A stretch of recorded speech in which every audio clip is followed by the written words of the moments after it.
ہم لوگ، ہم 16 کروڑ پاکستانی، کیا آج ہم ان وجوہات سے واقف ہیں جن کی بنیاد پر بر صغیر کے مسلمانوں کی ایک بہت بڑی تعداد نے اپنے لیے ایک علیحدہ مملکت کا خواب دیکھا اور اس کے حصول کے لیے لا تعداد لوگوں نے اپنی جان و مال کا نذرانہ پیش کیا؟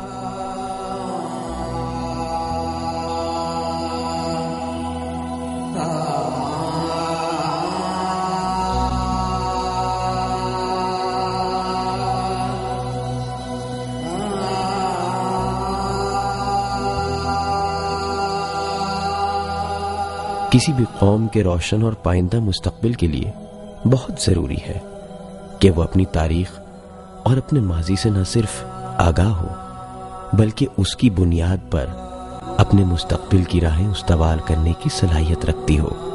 وہ کیا حالات و واقعات تھے کہ مسلمان پاکستان قائم کرنے پر مجبور ہوئے؟ پاکستان کے وجود میں آنے کی تو بہت وجوہات ہیں اور میرے خیال سے تفصیل کے ساتھ ہماری نصاب کی کتابوں میں بھی اور ویسے بھی بنیادی طور پہ جو مقصد تھا وہ یہ تھا کہ ہندوستان میں چونکہ مسلمان یہ سمجھتے تھے کہ ہم اقلیت میں ہیں اور ہندو اکثریت میں ہیں، تو جمہوریت کے اندر جب اقلیت اور اکثریت کا مسئلہ آتا ہے تو اقلیت یہ سمجھتی ہے کہ اس کو پوری نمائندگی نہیں ملے گی۔ That was basically a social issue، اور اس سوشل ایشو میں ساری چیزیں آ جاتی ہیں کہ معاشرتی، معاشی، سماجی، تمدنی، ثقافتی، یہ سارے ایشوز تھے جو مسلمان فیل کرتا تھا اس وقت کا کہ شاید آنے والے وقتوں میں اس کو تھریٹ ہوگا، اور یہ وہ تھریٹس تھے جس نے بنیادی طور پر مسلمانوں کو ایک جگہ یکجا کیا پاکستان مسلم لیگ کے پلیٹ فارم پر، اور وہاں سے پھر انہوں نے پاکستان کی تحریک کی بنیاد ڈالی۔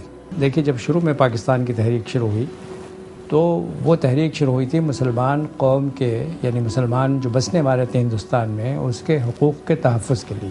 قائد اعظم محمد علی جناح نے دیکھا کہ جو ہندو لیڈرشپ تھی اس وقت وہ آپ کو کبھی بھی ابھر نہیں دیتی، آپ کو آپ کا ڈیو شیئر نہیں دیتی، تو انہوں نے یہ ایک اسٹریٹجی کی کہ جو میجورٹی پروونسز میں اگر ہم مسلمان کر لیتے ہیں تو اس طرح سے ہم ایک بیلنس ہوگا تو مسلمانوں کو اپنا ایک وائس ایک ملے گا۔ یہ ملک جو ہم نے بنایا ہے قائد اعظم کی رہنمائی میں، وہ بنایا تھا مسلمانوں کو اکنامک پولیٹیکل تحفظ دینے کے لیے۔ لا الہ الا اللہ کی بنیاد پر ہی یہ ملک وجود میں آیا۔ It was supposed to be a country for the prosperity of the Indian Muslims. Economic interest, I am again saying, economic interest, not the religious interest. بڑے بڑے علماء نے قائد اعظم محمد علی جناح کے ساتھ مل کر کوششیں کی اور مقصد یہ بنایا کہ مسلمان یہ چاہتے ہیں کہ اپنی الگ ریاست مسلمانوں کی قائم ہو، جہاں اسلامی نظام ہو، جہاں پر دین کی باتیں ہوں۔ کوئی کہتا ہے پاکستان کا مطلب کیا؟ لا الہ الا اللہ محمد رسول اللہ۔ کوئی کہتا ہے پاکستان کا مطلب کیا؟ نظام مصطفیٰ۔ کوئی کہتا ہے پاکستان کا مطلب کیا؟ پھانسی پھٹکا مارشاء اللہ۔ تو ہم کس پاکستان کی کون سی توجہ کو قبول کریں؟ نعرہ ایک ہی لگتا تھا کہ پاکستان کا مطلب کیا؟ لا الہ الا اللہ۔ تحریک آخری مرحلوں میں داخل ہوئی تو اس کے اندر اسلام کا ایک نعرہ اس لیے داخل ہوا کہ آپ کو خاص طور پہ ان لوگوں کو موٹیویٹ کرنا تھا جو اس زمانے میں مغربی علاقوں میں رہنے والے تھے، کراچی سے طورخم تک۔ یہ بھی بہت کہتے ہیں کہ یہ برطانوی امپیریلزم کی ایک سازش تھی کہ سرد جنگ کے اندر اس کو روس کے خلاف استعمال کیا جائے، تو ایسی کوئی ہمارے پاس شہادت تو نہیں ہے، باتیں ہیں۔ جو لوگ کہتے ہیں کہ برطانیہ کی سازش تھی، یہ تو بالکل غلط ہے۔ یہ مشترکہ اس قسم کی سازش تھی جس کا پہلے دن سے عوام سے کوئی تعلق نہیں ہے اور آج بھی اس کا عوام سے کوئی تعلق نہیں ہے۔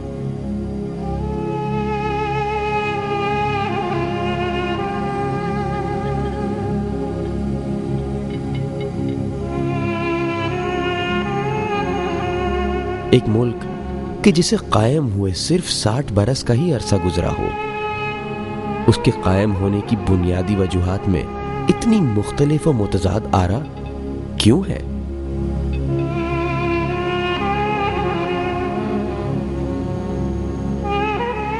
ڈس آنیسٹی ہے ہمارے میں، کہ جو لوگ جو چیزیں ایکچولی ہو گئی ہوں تو وہ چیز کو اس سے محروم کر کے آپ ایسی ایسی باتیں کرتے ہیں جو آپ فیکٹ کو فکشن کے ساتھ جوڑ دیتے ہیں، اور پھر پبلک پرسیپشن میں ایک الگ چیز سامنے آ جاتی ہے۔ جب پاکستان کی تحریک چلی اور پاکستان بنانے کا ہم نے خیال کیا تو ہمارے پاس دو چیزوں کی کمی تھی۔ ایک تو ہمارے پاس وہ کریٹیکل ماس آف انٹلیکٹ، یعنی جس کو ایک بالکل ضروری جو عقلی ایک ذخیرہ ہوتا ہے، جو ضروری ہوتا ہے کسی چیز کی پلان کو سوچنے کے لیے، بنانے کے لیے، ایک تو وہ اس وقت موجود نہیں تھا ہمارے پاس۔ دوسری وجہ یہ تھی غالباً کہ ہمارے پاس وقت بہت کم تھا۔ دیکھیں نا، پاکستان کا جو مطالبہ پیش ہوا اور پاکستان جو بنا، اس کے درمیان کتنا عرصہ تھا؟ بہت کم عرصہ تھا۔ تحریکوں کو اور نئے ملک بنانے کے لیے نسبتاً ایک لمبا عرصہ چاہیے ہوتا ہے، اور اس کے ساتھ ساتھ اس کے پیچھے ایک فکر چاہیے ہوتی ہے۔ دنیا میں جتنی بڑی تبدیلیاں آئی ہیں ان کے پیچھے فکر بھی موجود تھی، اور اس فکر کے ساتھ ساتھ ان کے پاس وہ critical mass of workers and critical mass of intellect بھی جمع تھا کہ جس کی وجہ سے وہ کام ہو سکا۔ جناح صاحب نے جہاں اپنی 11 اگست کی تقریر کی تھی کہ یہاں پر یعنی کوئی ہندو نہیں، مسلمان نہیں، جو ان کی تقریر ہے، لیکن اس کے علاوہ دوسری اور تقاریر بھی ہیں جس کے اندر انہوں نے مذہب کی بات کی ہے، تو نتیجہ اس کا یہ ہے کہ یہ میرے نزدیک کنفیوژن ہے۔ ایسی کمپلیکسٹیز جنریٹ کر دی گئی ہیں بیکاز مور امپورٹنٹلی اس سے کیونکہ سیاستدانوں نے بہت حد تک کنٹریبیوٹ کیا اس کمپلیکسٹیز کو جنریٹ کرنے میں۔ اگر آپ ہماری تاریخ کے اندر جائیں گے، ہماری کتابوں میں جائیں گے، تو آپ کو مختلف چیزیں ملیں۔ اب کچھ کتابیں نکل رہی ہیں جس میں آپ دیکھیں گے کہ ہسٹوریکل فیکٹ جو تاریخ ہم بولتے ہیں وہ صحیح نکل رہی ہیں، اور وہ اس لیے نکل رہی ہیں کیونکہ وہ ویسٹڈ انٹرسٹ ہٹ کے وہ لوگ ہیں جو شاید ان کی کوئی یہاں پر ویسٹڈ انٹرسٹ نہیں ہے تو وہ آپ کو تاریخ میں لا رہے ہیں۔ لیکن ہم کوشش یہی کرتے ہیں کہ تاریخ کو اس طرح لکھا جائے جو ہمیں سوٹ کرے۔